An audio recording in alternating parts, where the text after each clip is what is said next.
FM. मैं हूं आपके साथ शबनम। मैं आपको सुना रही हूं कनिष्क कुमार का उपन्यास खौफनाक रास्ता, जिसमें देहरादून के दोस्तों का एक ग्रुप घूमने का प्लान बनाता है। ये सभी एक गुफा को देखने के लिए निकलते हैं, लेकिन रास्ते में कई डरावने हादसे उनके साथ होते हैं।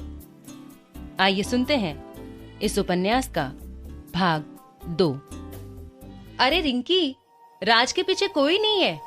तुझे क्या हो गया है? तभी तो ठीक है ना तेरी? ईशा उसके सिर को अपने हाथ से अपने कंधे पर रखती हुई बोली। हाँ यार रिंकी, हमें तो कोई नहीं दिखाई दिया, विक्रम ने कहा। तभी राज कार के अंदर आ गया। क्या हुआ यार?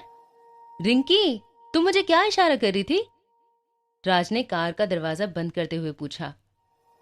इसका कहना है कि इसने तेरे पीछे किसी को देखा, पर हमने किसी को नहीं देखा, अजय ने कहा। प्लीज राज, यहां से जल्दी चलो, मुझे बहुत डर लग रहा है। ओके ओके, बस जरा ये कार स्टार्ट हो जाए, कहते हुए उसने चाबी घुमाई और इस बार कार स्टार्ट हो गई। फिर उसने उसे गति दे दी। हाँ, अब बताओ क्या कह रही थी तुम? राज ने रिंकी से कहा। मैंने देखा तुम्हारे पीछे ना कोई खड़ा था, किसी लड़की का भूत लग रही थी, बड़ी भयानक, रिंकी ने सिहरते हुए कहा। ओह, राज सोच में पड़ गया। पर हमने ऐसा कुछ नहीं देखा भाई, हम तीनों ने, विक्रम ने कहा। हाँ यार, ये रिंकी का वहम होगा, उसकी तबीयत ठीक नहीं लग रही, अजय ने कहा। अच्छा ये बताओ, वापस चलना है क्या? राज ने पूछा। नहीं, अब इतनी दूर आ गए हैं और वीकेंड के लिए आए हैं, तो हमें वापस नहीं चलना चाहिए, रिंकी ने कहा। ये हुई ना बात, विक्रम ने कहा। वैसे इसमें मुझे कोई डाउट नहीं है कि कभी कभी सुनसान इलाकों में वो सब कुछ दिखाई दे जाता है जो नहीं दिखना चाहिए।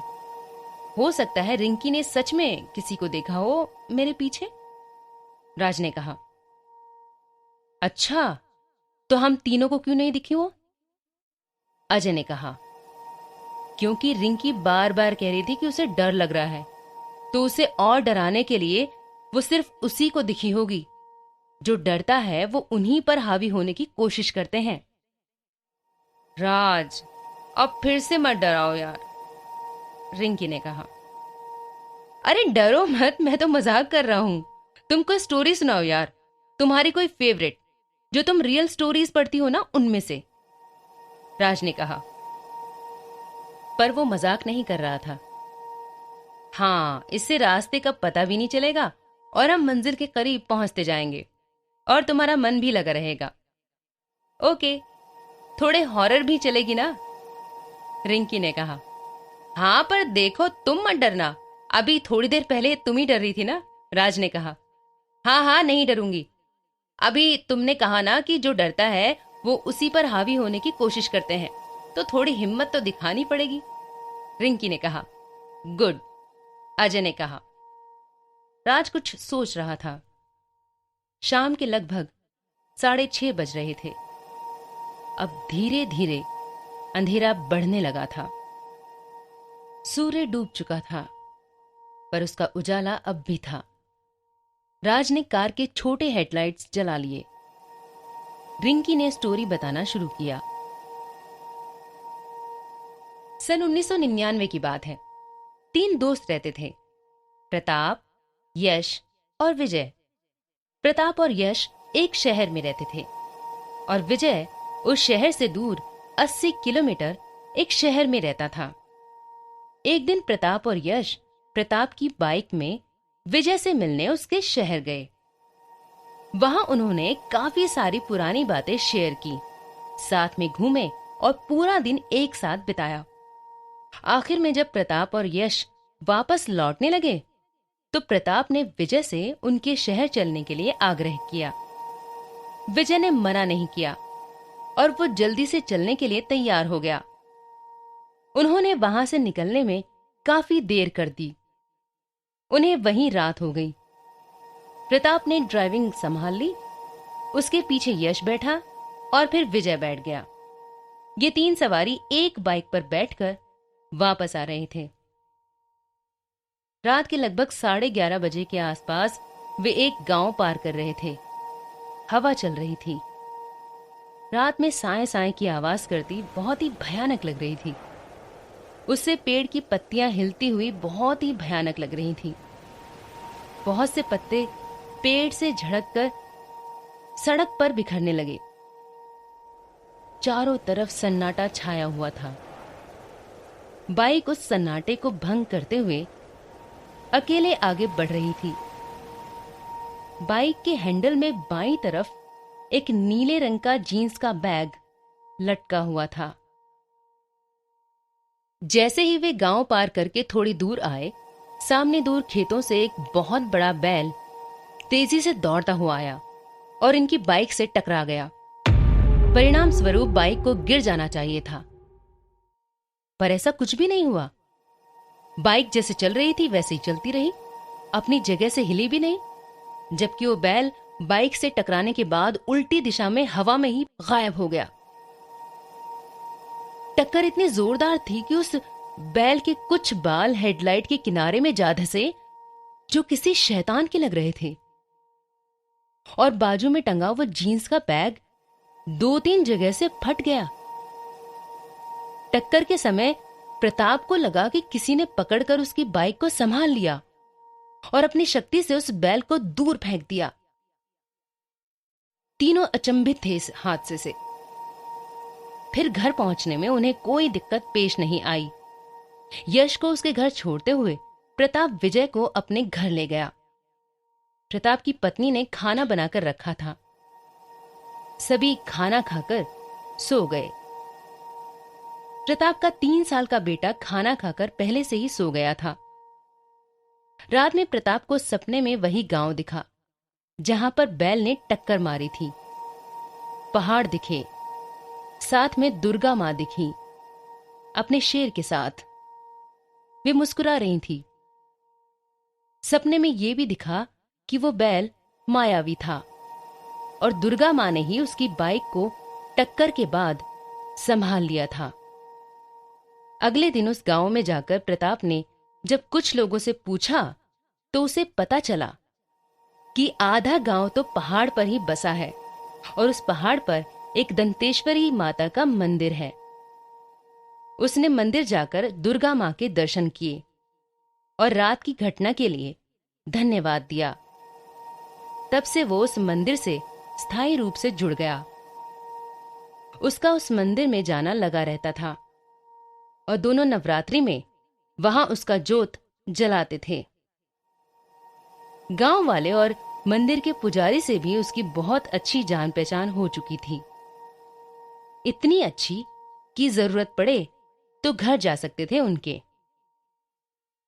बहुत अच्छी स्टोरी है यार रिंकी, राज ने कहा। हाँ यार, मजा आ गया। बुराई पर अच्छाई की जीत, अजय ने कहा। क्या स्टोरी थी यार, मैं तो उस सीन में खो गया था। सुनाने का अंदाज भी अच्छा था, विक्रम ने कहा। अब मैं भी नॉवल पढ़ूंगी ताकि रिंकी जैसी अच्छी स्टोरीज सुना सकूं, ईशा ने कहा। थैंक यू गाइस, कहकर रिंकी मुस्कुराने लगी। अब तक रात के 8:30 बज चुके थे। चारों तरफ घनघोर अंधेरा छाया हुआ था। वातावरण पूरा सुनसान था। सिर्फ बारिश और झिंगुर की आवाज ही आ रही थी। वाइपर अपनी पूरी गति से विंडस्क्रीन से पानी हटा रहा था। कार के हेडलाइट्स की तेज रोशनी सड़क और आजू बाजू के पेड़ पौधों पर पड़ रही थी। ब्लिंकर भी लगातार जल रहा था, जिससे एक एक सेकंड के लिए संतरी रोशनी उजागर होती थी।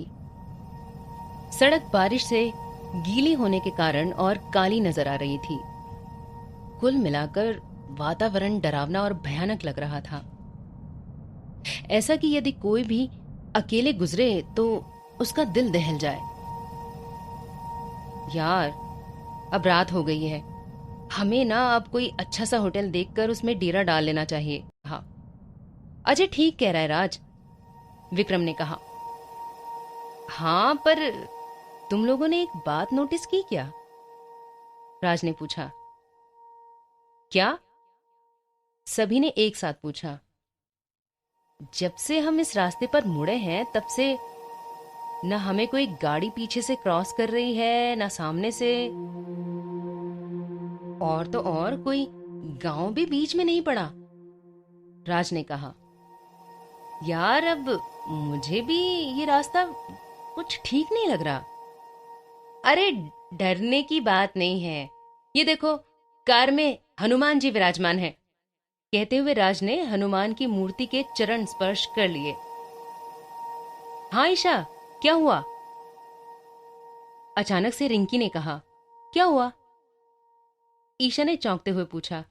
अरे, अभी तुमने मुझे छुआ ना, रिंकी ने कहा। नहीं तो, मेरे दोनों हाथ तो इधर है, ईशा ने अपने हाथ दिखाते हुए कहा। तो फिर मुझे किसने टच किया? रिंकी ने घबराहट भरे स्वर में कहा। अरे, वहम होगा तुम्हें। ईशा ने तुम्हें टच नहीं किया। राज अजय आगे बैठे हैं और मैंने तो छुआ ही नहीं। हम पांचों के अलावा कार में और कोई थोड़ी है, विक्रम ने कहा। कार के पीछे वाले कांच में वाष्प जमा हो गया था, जो अक्सर बारिश में हो जाता है। उसमें एक चेहरा उभरा। चेहरे की आकृति स्पष्ट दिखाई दे रही थी, पर उनमें से किसी की नजर उस पर नहीं गई। कुछ भी बोलो यार, पर सच में बहुत ही अजीब सी चीजें हो रही हैं आज, ईशा ने कहा। तभी उन्हें सड़क के दाईं ओर एक आलीशान होटल नजर आया। जगह जगह लाइट्स जल रहे थे। होटल का नाम था ड्रीम पैलेस। उसके नाम की लाइट की रोशनी में बारिश के पानी की मोटी मोटी बूंदें स्पष्ट दिखाई पड़ रही थी। वो होटल जितना शानदार लग रहा था, उतना ही भयानक भी। चारों तरफ सन्नाटा छाया हुआ था। उन्हें एक आदमी भी नहीं दिखाई दे रहा था वहां। वॉचमैन गेट के बाजू में एक छोटे से रूम में बैठा हुआ था। चलो, यहां ही रुक जाते हैं आज रात, राज ने कहा। तो सभी ने सहमति जताई। राज ने कार को होटल के कंपाउंड में पार्किंग में पार्क कर दी। फिर कुछ सामान निकालकर छाता लेकर वे सभी होटल के रिसेप्शन में पहुंचे। 2 रूम चाहिए, डबल बेड, आजू बाजू होने चाहिए, मिल जाएंगे? राज ने रिसेप्शन में बैठे आदमी से पूछा। जी हाँ, बिल्कुल सर, ये लीजिए रूम नंबर 246 और 247 की चाबी, यहां पर साइन कर दीजिए। कहते हुए उसने रजिस्टर उसकी तरफ बढ़ा दिया। आईडी वगैरह नहीं लगेगी? राज ने पूछा। नहीं सर, जरूरत नहीं है। और पेमेंट चेकआउट के समय कर दीजिएगा सर, अभी जरूरी नहीं है। चलो ठीक है सर, खाना वगैरह चाहिए होगा तो हमारे यहाँ रेस्टोरेंट में खा सकते हैं, नहीं तो रूम पहुंच के फोन कर दीजिएगा, रूम सर्विस है यहाँ। खाना खाओगे क्या? मैं तो नहीं खाऊंगा, तुम लोग देख लो, राज ने कहा। सभी तो शाम को खा पी कर निकले हैं यार, कोई नहीं खाएगा, लेकिन किसी को खाना है तो खा लो बाबा, बाद में मत बोलना कि मैंने रोका खाने से, ईशा ने कहा। नहीं बोलेंगे बाबा, तुझे कोई नहीं बोलेगा, किसी को भूख नहीं लगी है, और खाने का सूखा आइटम तो है ही ना हमारे पास, रिंकी ने कहा। खाना कैंसल यार, अजय ने रिसेप्शन वाले आदमी से कहा। Okay sir, good night. Good night, सभी ने कहा। अच्छा सुनो, यहां अभी और कोई नहीं है क्या?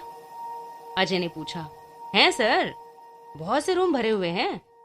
ओके, लेकिन कोई नजर तो नहीं आ रहा, इसलिए मैंने पूछ लिया। सब अपने रूम में होंगे सर, रेस्ट कर रहे होंगे। फिर वे सभी अपने रूम की तरफ बढ़ गए। एक रूम में रिंकी, ईशा और दूसरे रूम में राज, अजय और विक्रम ठहर गए। सभी फ्रेश हो गए और फिर आराम करने लगे। राज ड्राइविंग के कारण थोड़ा थक गया था तो लेट गया। लेटते ही कुछ ही देर में उसे नींद आ गई। लगभग 10 बज गए थे। आप सुन रहे हैं कनिष्क कुमार का लिखा उपन्यास खौफनाक रास्ता। इस कहानी में आगे क्या हुआ ये जानने के लिए और दूसरी कहानियां सुनने के लिए सब्सक्राइब कीजिए मेरा